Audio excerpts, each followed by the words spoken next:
सोलापुरातील बांधकाम क्षेत्रात काम करणाऱ्या कामगारांच्या योजनेत सहाय्यक कामगार आयुक्त कार्यालयातील अधिकारी कर्मचारी आणि गृहोपयोगी वस्तू वाटप करणारे ठेकेदार यांच्याकडून मोठ्या प्रमाणात भ्रष्टाचार व मनमानी कारभार चालू आहे। यात बांधकाम कामगारांकडून 1000 ते 1500 रुपये घेऊन कामकाज केले जाते। केवळ सोलापूर जिल्ह्यात 2 लाख कामगारांची नोंदणी झालेली आहे। यावरून महाराष्ट्र शासन आणि बांधकाम कामगार कल्याणकारी मंडळ यांच्यात संयुक्तपणे सुरू असलेल्या बांधकाम कामगार योजनेत कोट्यवधी रुपयांचा भ्रष्टाचार झाल्याचे दिसून येते। म्हणून सदर भ्रष्टाचार रोखण्यासाठी महाराष्ट्र कामगार सेनेचे विष्णू कारंपुरी, सह्याद्री कामगार संघटनेचे बालाजी चराटे, बहुजन पॅंथर सेनेचे गणेश बोड्डू, संघर्ष कामगार संघटनेचे अंगद जाधव, महाराष्ट्र विरोधी संघटनेचे सुहेल शेख या संघटनांनी एकत्रित येऊन सहाय्यक कामगार आयुक्त कार्यालयासमोर अर्धनग्न आंदोलन केले। शासन व प्रशासनाकडून होत असलेल्या भ्रष्टाचार रोखण्यासाठी आणि बांधकाम कामगारांची पिळवणूक व लूट थांबवण्यासाठी 30 सप्टेंबर 2024 रोजी सहाय्यक कामगार आयुक्तांना बांधकाम कामगार शिबिरे आणि टोकन वाटप पद्धत बंद करण्याचे निवेदन दिले, परंतु सहाय्यक कामगार आयुक्तांकडून कोणतीही कार्यवाही झाली नाही। म्हणून 7 ऑक्टोबर 2024 रोजी विष्णू कारंपुरी, बालाजी सराटे, गणेश बोड्डू, अंगद जाधव, सुहेल शेख यांच्या नेतृत्वाखाली अर्धनग्न आंदोलन करण्यात आले। संयुक्त कामगार आघाडीचा विजय असो। बंद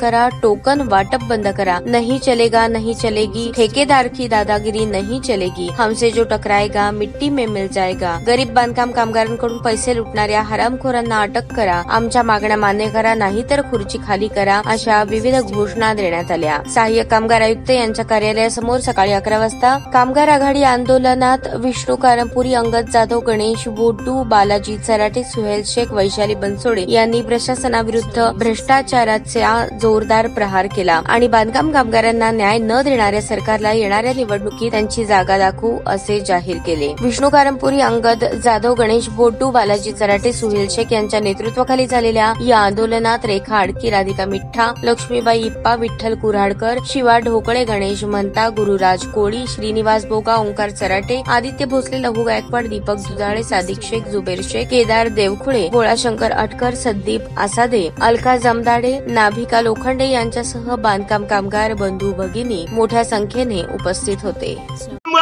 एकजुटीचा सहाय्यक कामगार आयुक्तांचा, सहाय्यक कामगार आयुक्तांचा सोलापूर जिल्ह्यातील त्याचबरोबर संपूर्ण महाराष्ट्रात महाराष्ट्र शासन व कामगार कल्याण मंडळाच्या माध्यमातून बांधकाम कामगारांना आधार द्यावा, सक्षम बनवावा म्हणून अनेक योजना काढलेल्या आहेत। 28 योजना आहेत।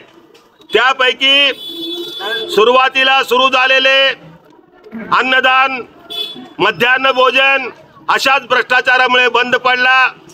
या ठिकाणी सहाय्यक कामगार आयुक्त एलगुंडे म्हणून तो देखील अशाच प्रकारे लॉकडाऊन मध्ये हजारो लोकांचं नाव नोंदवलं। त्यांनी एक लेडीज कर्मचारी सस्पेंड झाले। तरी देखील आता नवीन 3-4 महिन्यापूर्वी सर्व बांधकाम कामगारांना भांड्याचं किट दिलं जातं, घरगुती गृहवस्तू भांड्याचं किट दिलं जातं। त्या किट देण्यापासून याचा दलाल या ठिकाणी सोलापूरमध्ये सूरज बोरामणीकर, वैभव अशा प्रकारचे 2 आहेत, पण खरा चोर आहेत कामगार मंत्री आणि शासन आणि सहाय्यक कामगार आयुक्त। या दोघांनी मिळून कामगारांना 2-2 हजार रुपये, 1500 रुपये टोकन दिलं जातं।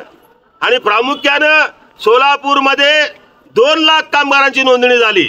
आले कुठून 2 लाख कामगार? जर तुम्ही नोंदणी केला असाल, जरी बोगस असलं तर पैसे दिलेच पाहिजेत। किट आहे 5-6 हजारचं, त्याला किंमत दाखवलं तर 10,500 रुपयाचं 5,000 रुपये मध्ये गाळा मारला जातो। आणि ज्या मनमानीप्रमाणे सहाय्यक कामगार आयुक्त कार्यालयामध्ये टोकन वाटलं पाहिजे, भांडी वाटलं पाहिजे, इतर साहित्य वाटलं पाहिजे, पण प्रत्यक्षात बाहेर दलाल टोकन असं विकून त्या भांडी देताना पैसे घेऊन देतो। असे अनेक प्रकार आम्ही निवेदन दिलं आणि शेवटी 5 संघाने एकत्र वज्रमूठ बांधली।